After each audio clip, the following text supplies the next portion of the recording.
Selamat pagi pemirsa. Pelemahan tajam nilai tukar rupiah terhadap dolar Amerika Serikat dalam 2 hari terakhir menjadi gambaran nyata bagaimana pasar keuangan merespon pengunduran diri Peri Warjio dari jabatan Gubernur Bank Indonesia. Optimisme memang harus terus dijaga, tetapi reaksi pasar tersebut merupakan alarm yang tidak boleh diabaikan.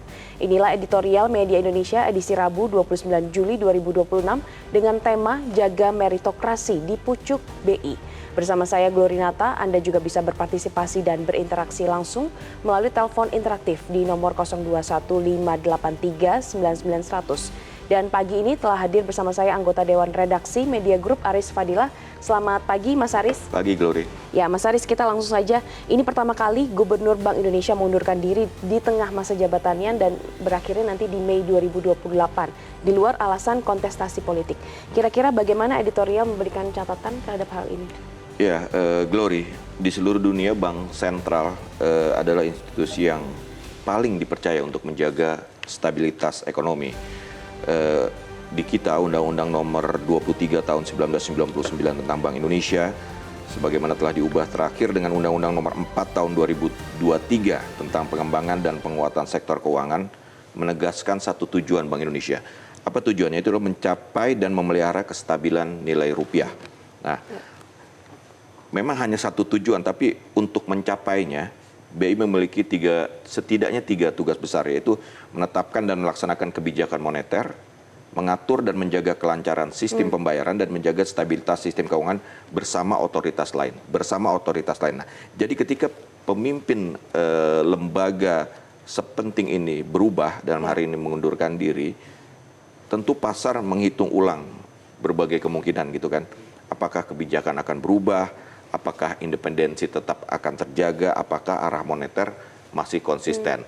Kita sudah mendengar gitu ya apa yang disampaikan oleh pejabat sementara. Kita sebut pejabat sementara karena memang dalam undang-undangnya bahwa ketika Gubernur Bank Sentral di Indonesia ya mengundurkan diri atau berhalangan tetap, maka penggantinya sementara adalah Gubernur Senior. Deputi Gubernur Senior.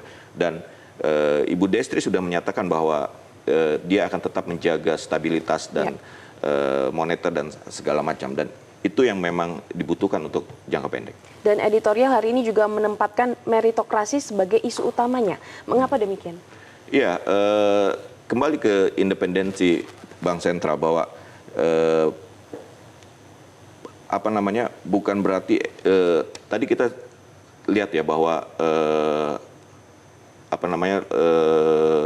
rupiah tertekan ketika itu, tapi kan itu bukan semata-mata karena mundurnya Gubernur Bank Sentral, tapi juga ada faktor lain di global. Nah, soal tadi kita sebut bahwa ini adalah soal kepercayaan. Nah, kepercayaan bagaimana kemudian kan selanjutnya adalah siapa yang akan menjadi Gubernur Bank Indonesia definitif.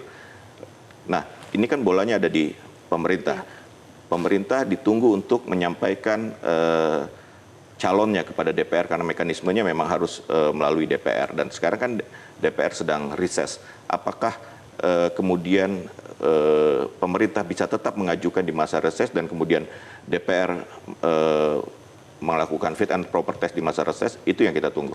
Oke, baik. Dan pemirsa tetaplah bersama kami. Sesaat lagi kami akan tayangkan paket editorial Jaga Meritokrasi di Pucuk BI berikut ini.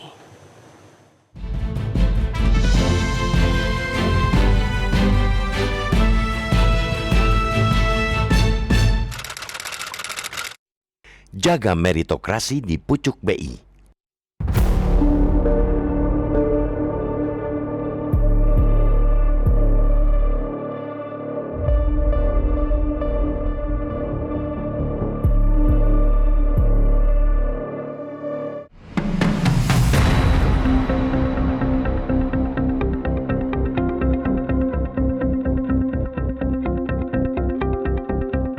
Pelemahan tajam nilai tukar rupiah terhadap dolar Amerika Serikat dalam 2 hari terakhir menjadi gambaran nyata bagaimana pasar keuangan merespons pengunduran diri Peri Warjio dari jabatan Gubernur Bank Indonesia (BI).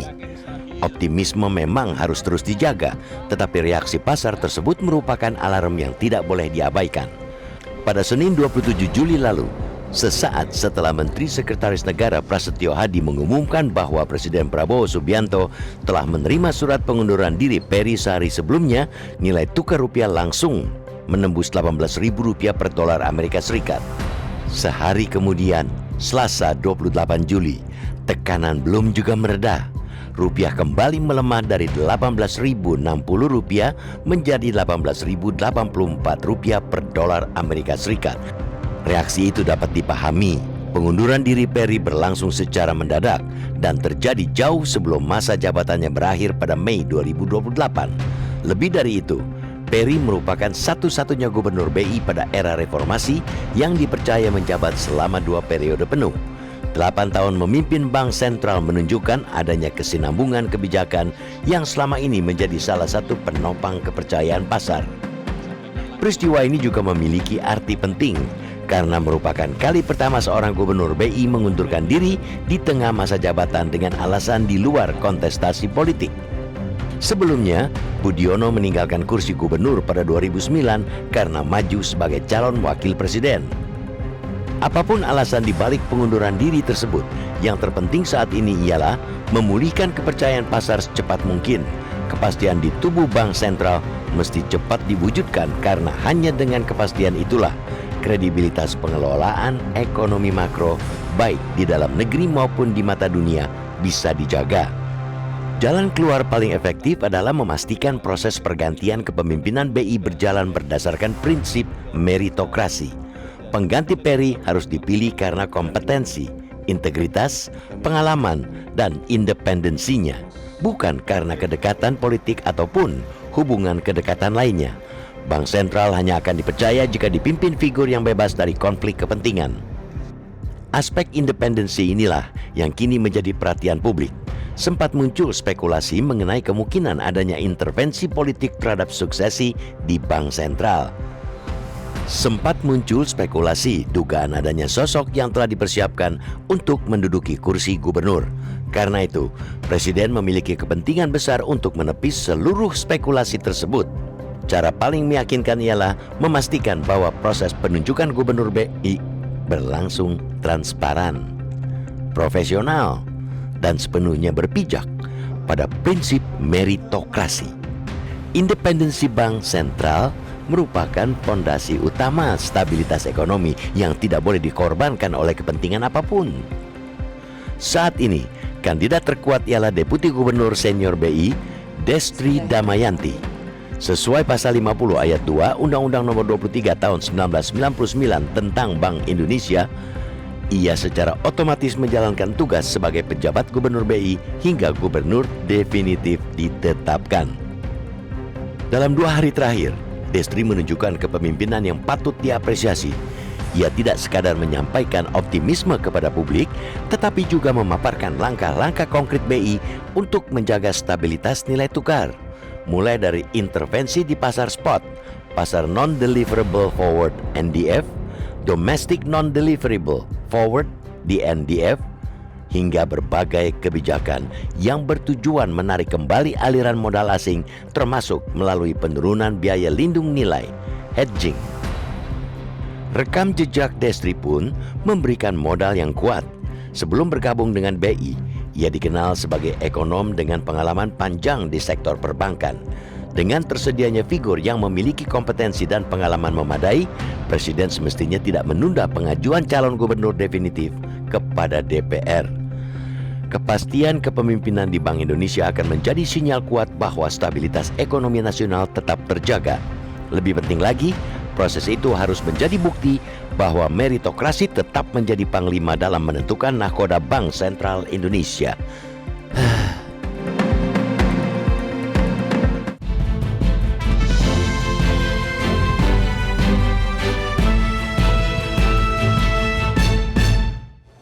Pemirsa, usai jeda Anda juga bisa berpartisipasi dan berinteraksi melalui telepon interaktif di nomor 021 583 99 100. Tetaplah bersama kami.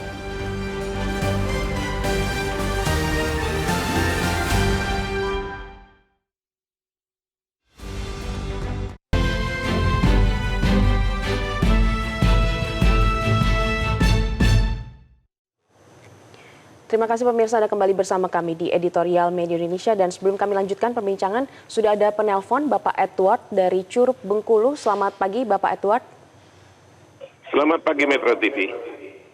Ya, silakan Bapak untuk komentar Anda terkait dengan editorial hari ini. Pengunduran diri pucuk pimpinan BI memang sangat mengejutkan, Pak. Dengan alasan yang tidak jelas, alasannya pribadi. Ini kan kurang lazim orang yang sudah 2 kali menjadi pimpinan BI. Tetapi nggak apa-apa.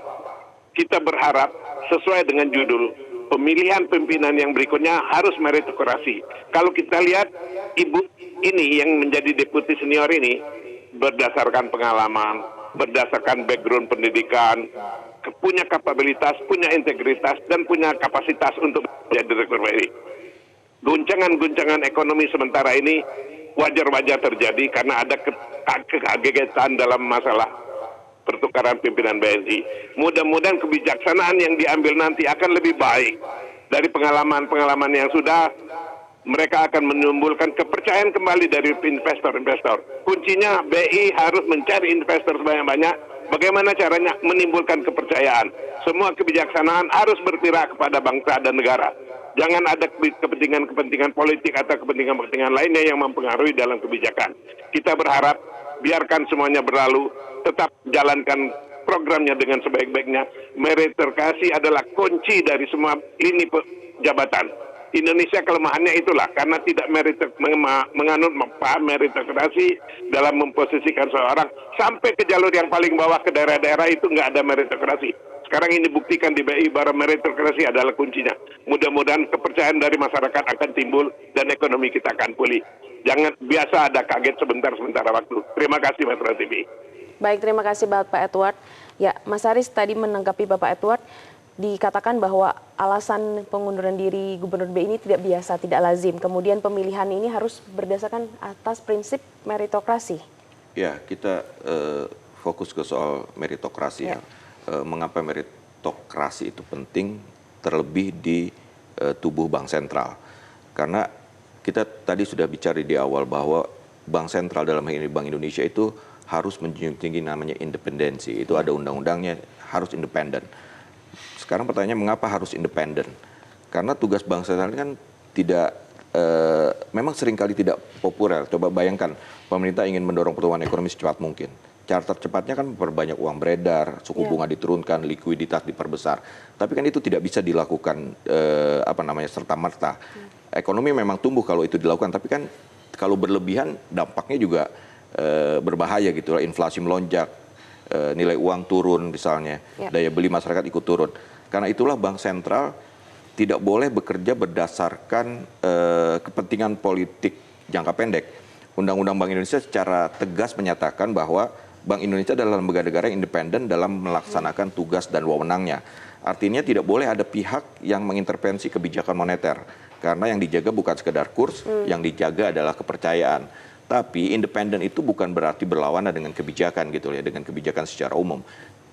Makanya ada namanya KSSK kan, Komite Stabilitas Sistem Keuangan. Disitulah kebijakan besarnya itu dirumuskan sehingga semuanya linear untuk menjaga pertumbuhan ekonomi. Berarti langkah yang paling mendesak saat ini untuk mengembalikan kepercayaan pasar adalah dengan menunjuk secepatnya gubernur definitif itu. Betul, itu kan prosesnya kemarin mundur, kemudian kan harus ada pernyataan cepat dari pejabat sementara, dalam ini gubernur senior yang ditunjuk karena sesuai undang-undang.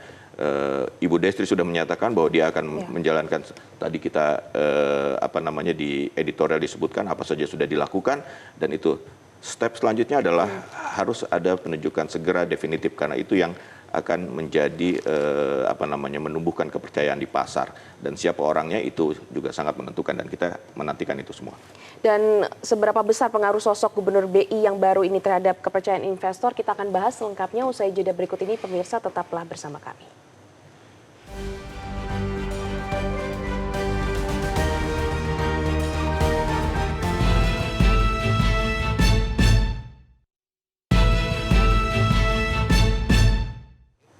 Terima kasih pemirsa, Anda kembali bersama kami di Editorial Media Indonesia.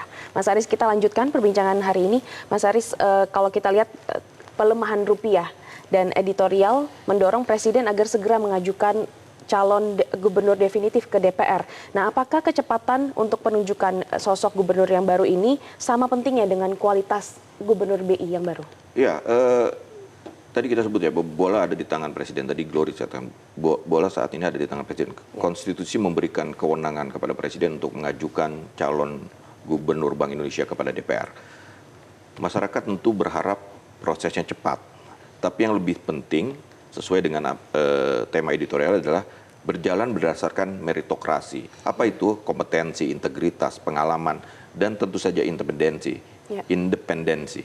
Nah, itu kan yang paling penting saat ini tuh untuk siapa calon gubernur Bank Indonesia yang akan diajukan oleh Presiden. Karena gubernur Bank Sentral itu bukan sekedar pejabat negara. Ia adalah penjaga stabilitas ekonomi nasional. Sesungguhnya kita memang memiliki modal ekonomi yang cukup kuat ya, fundamental ekonomi relatif baik, inflasi terkendali, cadangan devisa memadai, sektor perbankan bisa dibilang sehat, koordinasi fiskal moneter juga berjalan cukup baik dengan KSSK. Yang diperlukan sekarang adalah memastikan transisi kepemimpinannya berlangsung mulus, karena pasar tidak menyukai ketidakpastian nih. Biar bagaimanapun ini pejabat sementara, pasar butuh kepastian.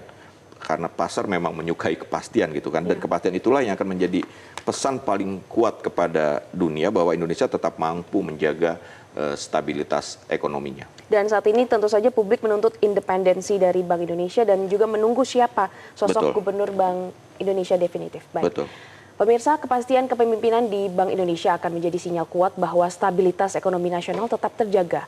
Lebih penting lagi, proses itu harus menjadi bukti bahwa meritokrasi tetap menjadi panglima dalam menentukan nahkoda Bank Sentral Indonesia. Demikianlah editorial Media Indonesia hari ini. Saya Glorinata pamit undur diri. Terima kasih dan sampai jumpa.